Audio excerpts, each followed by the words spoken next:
Greetings to everyone. நம்ம வாழ்க்கையில சூழ்நிலை எல்லாமே நமக்கு சாதகமா போயிட்டு இருந்தது அப்படின்னா லைஃப் ரொம்ப ஹாப்பியா இருக்கும். ஒருவேளை சூழ்நிலை நமக்கு எதிரா இருக்கு அப்படின்ற டைம்ல நம்ம என்ன பண்ணணும்? அந்த சூழ்நிலை மாற வரைக்கும் நம்ம அதுக்கு அடாப்ட் ஆகி வாழ பழகிக்கணும். சோ அந்த மாதிரி எந்த சூழ்நிலை இருந்தாலும் அதுக்கு அடாப்ட் பண்ணி வாழ்றோம் இல்லையா? இந்த திறமைக்கு பேர் தான் அடாப்டபிலிட்டி. சோ இந்த லைஃப் ஸ்கில் கிளாஸ்ல நம்ம அடாப்டபிலிட்டி பத்தி தான் நம்ம பார்க்க போறோம். ஓகே, இந்த அடாப்டபிலிட்டி ஸ்கில்ல நான் 3 பார்ட்டா பிரிச்சிருக்கேன். ஃபர்ஸ்ட் பார்ட் நம்மளுடைய ஃபேமிலி, நம்ம குடும்பத்துல எந்த மாதிரியான கஷ்டமான சிச்சுவேஷன்ஸ்லாம் நமக்கு இருக்கும், அதை எப்படி ஹேண்டில் பண்றது அப்படின்னு பார்ட் 1ல பார்ப்போம். பார்ட் 2 பாத்தீங்கன்னா வேலை செய்யற இடம். சோ நம்மளுடைய வேலை செய்யற இடத்துல நமக்கு என்னென்ன மாதிரி கஷ்டமான சூழ்நிலை எல்லாம் வரும், அதை எப்படி ஹேண்டில் பண்றது அப்படின்னு பார்ட் 2ல பார்ப்போம்.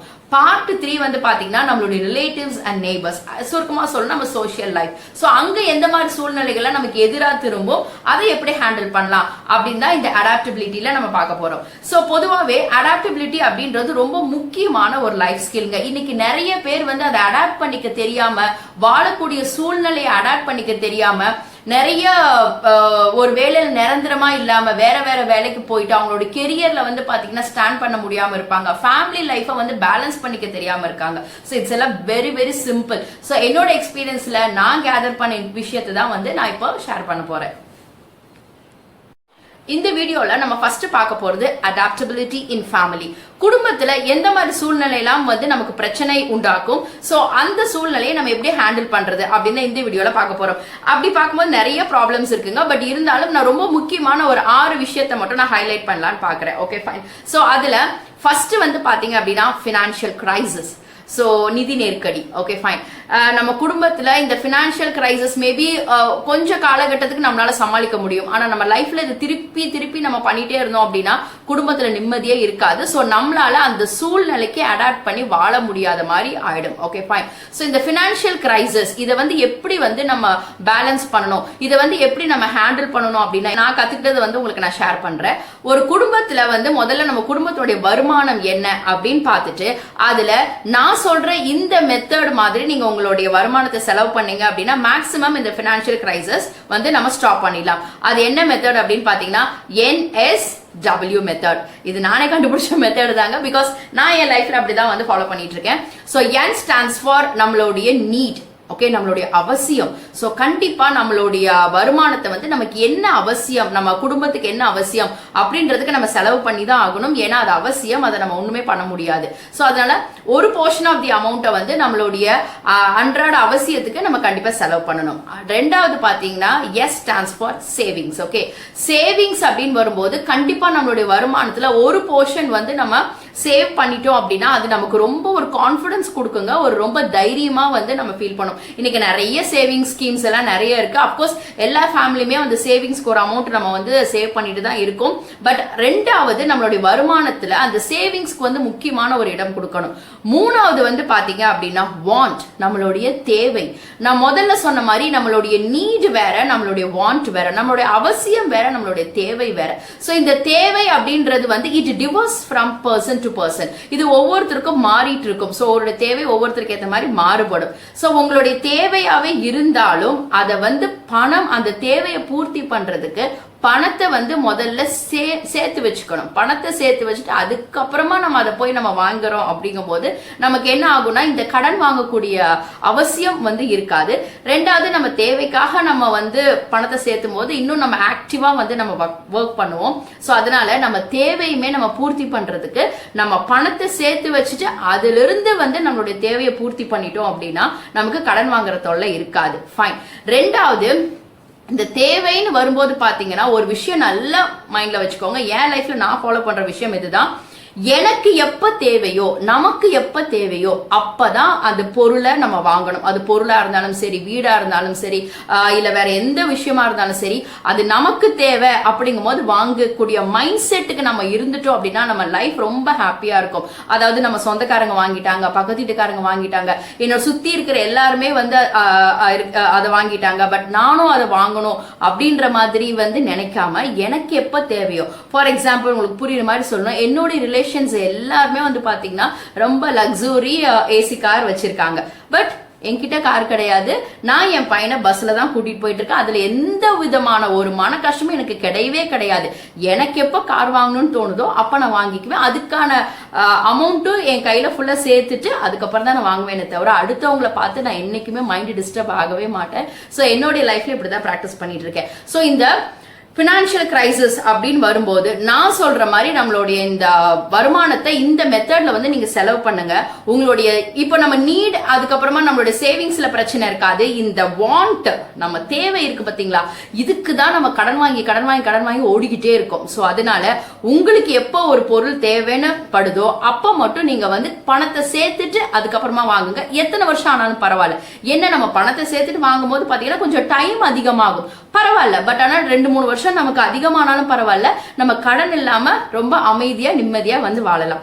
சோ அடுத்தது வந்து பாத்தீங்கன்னா நம்ம என்னதான் நம்மளுடைய நம்மளுடைய பினான்ஸை வந்து நம்ம என்னதான் நம்ம அழகா பிளான் பண்ணாலும் நம்ம வாழ்க்கையில கடன் வாங்காம இருக்கவே முடியாது.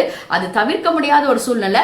இன்னும் சொல்ல போனா யாருக்குமே கடன் வாங்குறது பிடிக்கவே பிடிக்காது. பட் ஸ்டில் இருந்தாலும் நம்மளோட சூழ்நிலைக்காக நம்ம வாங்கிடுறோம். ஃபைன். சோ இதுலயுமே வந்து எனக்கு என்னுடைய பாயிண்ட் ஆஃப் வியூ என்ன அப்படின்னா, நம்ம கடன் வாங்குறோம், யாரு வாங்குறாங்களோ அந்த கடன் வந்து நம்ம சக்திக்கு உட்பட்டு நம்ம வாங்குறது என்னைக்குமே நமக்கு சேஃப். ரெண்டாவது, இப்ப நான் கடன் வாங்குறேன்னா அந்த கடனை வந்து நானே கட்டுற மாதிரி ஒரு கடன் வாங்கிட்டோம் அப்படின்னா அது நம்ம குடும்பத்தினுடைய நிம்மதி எந்த விதத்திலையும் குலைக்காது. ஃபார் எக்ஸாம்பிள், இப்ப நான் இருக்கேன், நான் கடன் வாங்கியிருக்கேன், அதை வந்து நம்ம பெத்த பிள்ளைங்களாவே இருந்தாலும் அவங்க அந்த கடனை அடைச்சிருவாங்க. இல்ல அவங்களுடைய எஜுகேஷனுக்காக வாங்குற கடன் தான். சோ அதனால அவங்க படிச்சு ஒரு நல்ல வேலைக்கு போய் அந்த கடனை அடைச்சிருவாங்க அப்படின்றதுல எனக்கு பெருசா உடன்பாடு இல்லை. யாராவது நான் தப்பா சொல்லுன்னா மன்னிச்சிருங்க. பட் எனக்கு பர்சனலா என்ன உடன்பாடு இல்லைன்னா, நம்ம கடன் வாங்குறது அது நம்ம குழந்தைங்க தலையில கூட நம்ம போடக்கூடாது. நம்ம சக்திக்கு உட்பட்டு கடன் வாங்கணும். அதை நம்மளே கட்டுற மாதிரி பாத்துக்கிட்டோம் அப்படின்னா பின்னாடி வந்து லைஃப்ல ஃபேமிலியில எந்த ப்ராப்ளமும் வராது அப்படின்றது என்னுடைய ஒரு பாயிண்ட் ஆஃப் வியூ. ஸோ நம்ம ஃபேமிலியில ஃபர்ஸ்ட் நம்மளால வந்து ரொம்பவே அடாப்ட் பண்ணிக்க முடியாத ஒரு விஷயம் வந்து பாத்தீங்கன்னா இந்த பினான்சியல் கிரைசிஸ். ஸோ முடிஞ்ச அளவுக்கு வந்து அதை வந்து நம்ம தவிர்க்க பார்க்கணும். ஒருவேளை நம்ம குடும்பம் வந்து இன்னைக்கு வந்து நிதி நெருக்கடியான நிலையில இருந்தாலும் அது கண்டிப்பா இந்த நிலைமை வந்து நமக்கு மாறிடும். ஸோ அது மாறுற வரைக்கும் அந்த சூழ்நிலையை நம்ம ஏத்துக்கணும். ஏன்னா அது நம்ம உருவாக்கிக்கிட்ட ஒரு சூழ்நிலை. ஸோ அதை வந்து நம்ம ஏத்துக்கணும். அதை சொல்லி நம்ம புலம்புறதோ இல்ல வந்து அது எனக்கு பிடிக்கல அப்படின்ற மாதிரி சொல்றதோ இல்ல அதை விட்டு நம்ம வெளியில போகலாம் அப்படின்ற மாதிரி நினைக்கிற எந்த விஷயமே நம்ம பண்ண வேண்டாம். ஒரு குறிப்பிட்ட காலகட்டத்துக்கு அதை நம்ம அக்செப்ட் பண்ணிட்டு அடாப்ட் பண்ணிட்டு கடினமா உழைச்சோம் அப்படின்னா கண்டிப்பா இந்த சூழ்நிலை வந்து நமக்கு மாறிடும். சோ நம்ம ஃபேமிலியில அடுத்து நம்மளால அடாப்ட் பண்ணிக்க முடியாத விஷயம் என்னன்னு பாத்தீங்கன்னா over expectations from family members. அதாவது சோ குடும்பத்துல வந்து எக்ஸ்பெக்டேஷன்ஸ் இருக்கணும். கண்டிப்பா வந்து ஆஸ் அ ஃபாதர் வந்து குழந்தைங்கள்ட்ட எக்ஸ்பெக்ட் பண்ணுவாங்க, குழந்தைங்க பேரண்ட்ஸ் கிட்ட எக்ஸ்பெக்ட் பண்ணுவாங்க, ஹஸ்பண்ட் ஒய்ஃப் கிட்ட எக்ஸ்பெக்ட் பண்ணுவாங்க. சோ இது கண்டிப்பா எதிர்பார்ப்புகள் நிறைஞ்சதுதான் வந்து ஒரு அழகான ஒரு குடும்பம். So expectations R okay, but வந்து அது ஓவர் எக்ஸ்பெக்டேஷன்ஸா இருக்கக்கூடாது. ஓகே, சோ நம்ம வந்து எக்ஸ்பெக்ட் பண்ணலாம். பட் ஆனா அது ஓவர் எக்ஸ்பெக்ட், ஒரு லிமிட்டுக்கு மேல நமக்கே நல்லா தெரியும். சோ வந்து ஒரு லிமிட் கிராஸ் பண்ணி நம்ம கேட்டுட்டு இருக்கோம் அப்படின்றது நமக்கே நல்லாவே தெரியும். சோ அதனால ஃபேமிலியில அடுத்தது வந்து பெரிய அடாப்ட் பண்ணிக்க முடியாத விஷயம் என்னன்னு பாத்தீங்கன்னா ஓவர் எக்ஸ்பெக்டேஷன்ஸ். சோ அதனால வந்து அதிகமா நம்ம ஓவர் எக்ஸ்பெக்ட் பண்ணவே கூடாது. இதை நான் இன்னும் எலாபரேட் பண்ணி எக்ஸாம்பிள் வந்து நான் சொல்லல, பிகாஸ் இந்த expectations differs from family to family. But over expectations வந்து நமக்கு தெரியும். ஓகே, சோ கண்டிப்பா ஒரு ஆஸ் அ வைஃப் நம்ம ஹஸ்பண்ட் கிட்ட எது எக்ஸ்பெக்ட் பண்றோம், எது ஓவரா எக்ஸ்பெக்ட் பண்றோம் அப்படின்றது வந்து கண்டிப்பா அழகா நம்மளால புரிஞ்சுக்க முடியும். சோ அதனால அந்த ஓவர் எக்ஸ்பெக்டேஷன்ஸ் அவாய்ட் பண்ணிட்டோம் அப்படின்னா நம்மளால ஈஸியா வந்து ஃபேமிலி சிச்சுவேஷன் அடாப்ட் பண்ணிட்டு வாழ முடியும். சோ அடுத்தது வந்து பாத்தீங்க அப்படின்னா ஜெனரேஷன் கேப் இஷ்யூஸ். இன்னைக்கு ஓகே, சோ இந்த ஜெனரேஷன் கேப் இஷ்யூ இருக்கு இல்லையா, சோ இதுக்கு ஒரே ஒரு எக்ஸாம்பிள் மட்டும் நான் சொல்றேன். நம்மளோட வயசுல பெரியவங்க, அது அப்பா அம்மாவா இருந்தாலும் சரி இல்ல மாமனார் மாமியா இருந்தாலும் சரி, சோ அவங்க ஒரு சில விஷயங்கள் நமக்கு சொல்லுவாங்க. பட் நம்மளால அவங்க சொல்ற எல்லாத்தையுமே நம்மளால பண்ண முடியாது. ஒரு சில விஷயங்கள் பண்ண முடியும், ஒரு சில விஷயங்கள் பண்ண முடியாது. நம்மள ஏதாவது ஒரு குறை சொல்லிட்டாங்க அப்படின்ற டைம்ல வந்து நம்ம ஃபேமிலி இவ்வளவு பேலன்ஸ் பண்றோம், இருந்தாலும் நம்மள குறை சொல்லிட்டாங்க அப்படின்னு சொல்லிட்டு நமக்கு பயங்கரமா கோவம் வரும், போய் சண்டை போடுவோம். நானும் நிறையவே சண்டை போட்டிருக்கேன். வீடியோக்காகலாம் போய் சொல்ல முடியாது, நானும் மாமியார் கூட நிறைய சண்டை போட்டிருக்கேன். பட் ஆனா சண்டை முடிச்சுட்டு அடுத்த நாள் இல்லைன்னா மேபி அன்னைக்கே கூட நான் தான் போய் அவங்க கிட்ட பேசுவேன். ஏன் அப்படின்னா எனக்கு அந்த கோவத்துல ஏதாவது நம்ம சொல்லிடுவோம். பட் ஆனா எனக்கு ஒரு விஷயம் எப்பவுமே மைண்ட்ல இருக்கும், அவங்க வந்து இன்னும் எவ்வளவு நாள் நம்ம கூட இருப்பாங்க அப்படின்றது நமக்கு தெரியாது. ஸோ அவங்க நம்ம கூட இருக்கிற வரைக்கும் அவங்க மனசு கஷ்டப்படாத மாதிரி நம்ம பார்த்துக்கணும், நம்மளால முடிஞ்ச அளவுக்கு மனசு கஷ்டப்படாத மாதிரி பார்த்துக்கணும் அப்படின்ற மாதிரி எனக்கு தோணிட்டே இருக்கும். ஸோ அதனால அந்த கோவத்தில் ஏதாவது சொன்னாலும் அடுத்தது நான் தான் போய் அவங்களை காம்ப்ரமைஸ் பண்ணுவேன், நான் தான் போய் அவங்க கிட்ட பேசுவேன். ஸோ அதனால இந்த ஜென்ரேஷன் கேப் இஷ்யூ அப்படின்னு வரும்போது நம்மளை விட பெரியவங்க நம்ம வீட்டில் இருக்காங்க அப்படின்னா ஒரு விஷயம் மட்டும் நம்ம ஞாபகம் வச்சுக்கலாம், அவங்க நம்மளோட எவ்வளோ நாள் இருப்பாங்கன்னு தெரியாது. நம்ம கூட இருக்கிற வரைக்கும் முடிஞ்ச அளவுக்கு நம்ம வந்து அவங்கள சந்தோஷமா வச்சுக்கணும். ஸோ அப்படிங்கும் போது அவங்களை இப்படி நம்ம ஹேண்டில் பண்றோம் அப்படின்னா அவங்க சொல்ற விஷயம் எல்லாமே நம்மளால வந்து ஏத்துக்கவும் முடியும். இந்த சிச்சுவேஷனை வந்து நம்ம அழகா வந்து பேலன்ஸ் பண்ணிட்டு போக முடியும். நம்ம ஃபேமிலியில அடுத்தது நம்மளால அடாப்ட் பண்ணிக்க முடியாத விஷயம் என்னன்னு பாத்தீங்க அப்படின்னா இந்த ஹெல்த் எமர்ஜென்சிஸ், அதாவது வந்து இந்த பிசிக்கல் இல்னஸ், டக்குன்னு உடம்பு சரியில்லாம போயிடும். ஸோ குடும்பத்துல வந்து பாத்தீங்கன்னா குழந்தைங்களுக்கு உடம்பு சரியில்லாம போனா சரி டோட்டலா நம்மளால அடாப்டே பண்ணிக்க முடியாது. ஐயோ எப்ப சரியாகும் அப்படின்ற மாதிரி அந்த அந்த பீரியட் வந்து பாத்தீங்கன்னா ரொம்ப ஸ்ட்ரெஸ்ஃபுல்லா நம்ம இருப்போம். ஸோ இது வந்து நல்லா ஞாபகம் வச்சுக்கோங்க. என்னோட லைஃப்ல நான் ப்ராக்டிஸ் பண்ற விஷயம், பிசிக்கல் ப்ராப்ளம் பொறுத்த வரைக்கும், நமக்கு உடம்பு சரியில்லாத ப்ராப்ளம் அப்படின்றது பொறுத்த வரைக்கும் பாத்தீங்க அப்படின்னா நம்ம மென்டலி என்ன நினைக்கிறோமோ அதுதான் will happen to our body. So நமக்கு உடம்பு சரியில்லை அப்படின்ற டைம்ல இது எனக்கு சீக்கிரமா சரியாயிடும், இது எனக்கு ஒண்ணுமே ஆகாது அப்படின்ற மாதிரி மைண்ட் செட்ல நம்ம இருக்கணும். அந்த பாசிட்டிவ் திங்கிங்கோட நம்ம இருக்கணும். ஸோ எந்த அளவுக்கு நம்ம பாசிட்டிவா திங்க் பண்றோமோ அந்த அளவுக்கு நம்ம ரெக்கவரியும் ரொம்ப ஃபாஸ்டா இருக்கும். ஏன்னா பொதுவாக நமக்கு உடம்பு சரியில்லை அப்படிங்கும் போது கண்டிப்பா எல்லா பேரண்ட்ஸ்க்கும் வந்து பயங்கரமான பயம் வந்துடும். நமக்கு இப்படி ஆயிருமோ அப்படி ஆயிருமோ, குழந்தைங்களை யார் பாத்துக்குவா அப்படின்ற கவலை எல்லாருக்குமே வந்துடும். ஸோ அது வந்து இட்ஸ் குவைட் நேச்சுரல். பட் ஆனா அந்த சூழ்நிலையுமே நம்ம சமாளிச்சு B positive, think positive.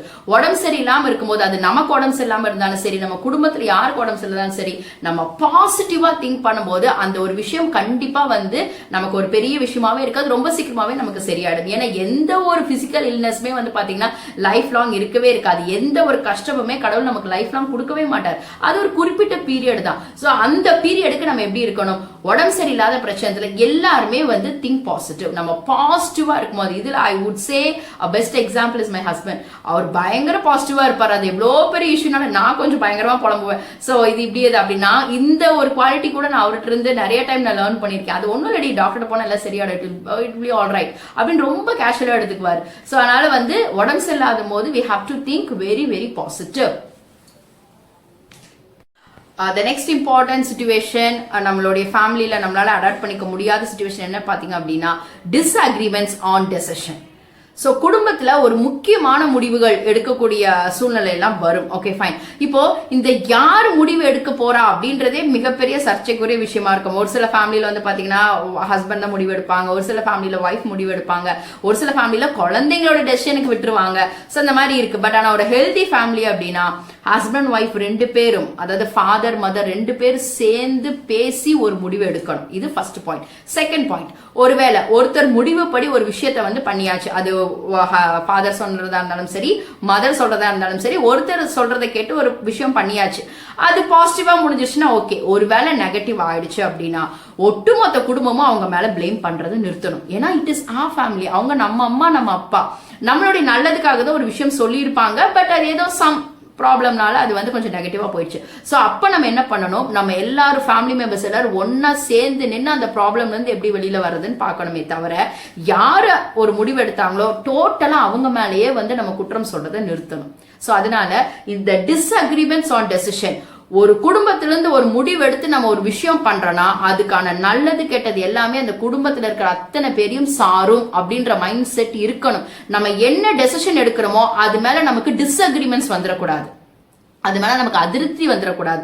So disagreements இருந்துச்சு அப்படின்னா அந்த மாதிரி சிச்சுவேஷன் நம்ம வந்து அடாப்ட் பண்ணிக்கவே முடியாது. ஃபேமிலி லைஃப்ல உன்னாலதான் ஆச்சு என்னாலதான் ஆச்சு அப்படின்னு சொல்லிட்டு நமக்கு சண்டை போயிட்டே தான் இருக்கும். சோ அது வந்து நம்ம டோட்டலா வீட்டுக்கு வர்றதுக்கே நமக்கு பிடிக்காத மாதிரி ஒரு சூழ்நிலை ஆயிடும். சோ அதனால ஃபேமிலியில எடுக்கக்கூடிய முடிவுகள் அந்த ஃபேமிலி பெரியவங்களோட எல்லாம் சேர்ந்து கலந்து அழகான ஒரு முடிவு எடுக்கணும். அந்த முடிவுல நல்லது வந்தாலும் சரி கெட்டது வந்தாலும் சரி எல்லாரும் ஒன்னா கூடி நின்று அந்த டெசிஷனை வந்து நம்ம ஃபேஸ் பண்ணணும். சோ நம்ம எடுக்கக்கூடிய முடிவுகள் மேல we must not have any disagreements at all. If you are going to have disagreements, we couldn't adapt those situations and that family life will become a miserable throughout. Okay, so அடுத்தது,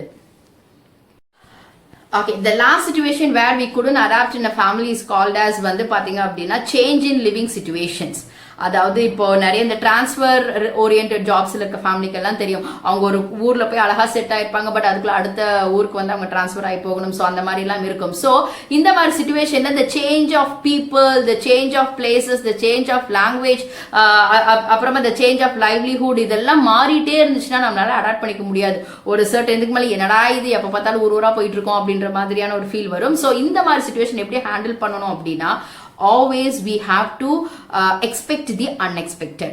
big Boss மாதிரி. So அதனால வந்து லைஃப்ல எப்பவுமே வந்து நம்ம நினைச்ச மாதிரி இருக்காது. ஸோ கண்டிப்பா எந்த சூழ்நிலை வந்தாலும் நம்ம அதுக்கு அடாப்ட் ஆகி போயிட்டே இருக்கணும் அப்படின்ற மாதிரி ஒரு கிளியரான ஒரு மைண்ட் செட்டுக்கு வந்து இங்க தான் நான் கடைசி வரைக்கும் இருக்க போறேன், இங்க தான் நான் கடைசி வரைக்கும் வாழ போறேன் அப்படின்ற மாதிரியான சிச்சுவேஷன் இருக்கவே கூடாது. ஸோ இதுவுமே என்னுடைய லைஃப்ல வந்து பாத்தீங்கன்னா, once when I have started my life, என்னோட மேரேஜ் லைஃப்க்கு அப்புறமா இந்த டே ஒன்லேயே வந்து எனக்கு கிளியரான ஒரு பிக்சர் கிடைச்சிருச்சு மைண்ட்ல. ஸோ பயங்கரமான அன்எக்ஸ்பெக்டடா you going to face in your life அப்படின்றது எனக்கு தெளிவா தெரிஞ்சிருச்சு. ஸோ அதனால ஈச் அண்ட் எவ்ரி சிச்சுவேஷனுக்கு I was prepared and I was ready. So இல்ல எனக்கு இது இப்படிதான் அப்படின்னு இன்ன வரைக்கும் நான் டிசைட் பண்ணதே கிடையாது. பிகாஸ் தெரியும் நம்ம சூழ்நிலை எப்படி இருக்கிறோம். ஸோ அந்த சூழ்நிலைக்கு இப்படிதான் அதனுடைய எண்ட் இருக்கும், இப்படிதான் அதனுடைய அவுட்கம் இருக்கும், நம்மளால அழகாவே கெஸ் பண்ண முடியும். ஸோ அந்த மாதிரி ஒரு சூழ்நிலை இருக்கிறவங்க, அந்த மாதிரி இருக்கிறவங்களா இருந்துச்சுன்னா, ஸோ நம்ம வந்து இதுதான் ஃபிக்ஸ் பண்ணிக்காம எந்த சிச்சுவேஷன் வந்தாலும் அக்செப்ட் பண்ணிட்டு போற மாதிரியான மைண்ட் செட்டை வந்து நம்ம உருவாக்கிக்கணும். ஸோ இந்த வீடியோல பாத்தீங்க அப்படின்னா, நம்மளுடைய ஃபேமிலி லைஃப்ல இல்லை எந்தெந்த சிச்சுவேஷன்ஸ்லாம் நமக்கு அகேன்ஸ்டா மாறும், ஸோ அந்த மாதிரி சிச்சுவேஷன்ஸை எப்படி வந்து நம்ம அழகா ஹேண்டில் பண்ணிட்டு அதுக்கு அடாப்ட் பண்ணி நம்ம வாழணும் அப்படின்றத பார்த்தோம். ஸோ இதுல என்னோட எக்ஸ்பீரியன்ஸ் வந்து கொஞ்சம் நான் ஷேர் பண்ணியிருக்கேன். If you all like it, definitely make a comment. Okay fine. அடுத்தது வந்து அடுத்த பார்ட் 2 வீடியோல நம்ம என்ன பார்க்க போறோம்னா, நம்ம வேலை செய்யற இடம், ஜாப். ஸோ நம்மளுடைய வேலை செய்யற இடத்துல என்ன மாதிரியான ப்ராப்ளம்ஸ் எல்லாம் நமக்கு வரும், அதை வந்து எப்படி ஓவர் கம் பண்ணி நம்ம வேலை செய்யற இடத்துல அடாப்ட் பண்ணி வாழணும் அப்படின்றத தான் வந்து நம்ம அடுத்த வீடியோல பார்க்க போறோம். ஸோ அந்த வீடியோல பார்க்குற வரைக்கும் until then it's bye from me, take care.